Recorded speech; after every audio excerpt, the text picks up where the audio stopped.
අපේ ඉපදුණු දවසේ ඉඳලා අපේ ජීවිතේට මඟ පෙන්නුවේ ඔබ. අම්මගෙන් ලැබුණු උණුහුමට ඔබේ ශක්තිමත් දෑත් අපිට අපේ ලෝකෙ ජය ගන්න ධෛර්යයක් වුණා.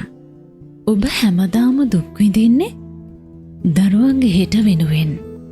ඔබේ සිහින කැප කරන්නේ දරුවෝ වෙනුවෙන්. කඳුළු සඟවාගෙන ඔබ සිනාසෙන්න ගන්නේ මහා වෑයමක්. අපි දන්නවා ඔබ අපිට නොකියූ දුක රැඳුණු කතා බොහෝමයි කියලා.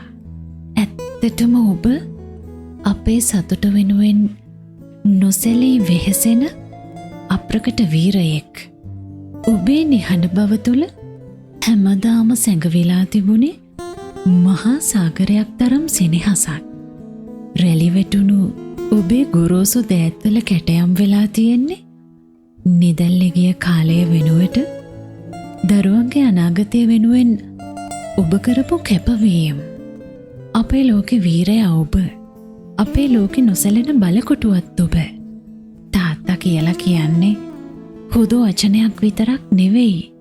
ඒක ආදරය, ආරක්ෂාව, කැපවීම වගේම නොසැලෙන ශක්තිය කියන හැඟීම්වල එකතුවක්.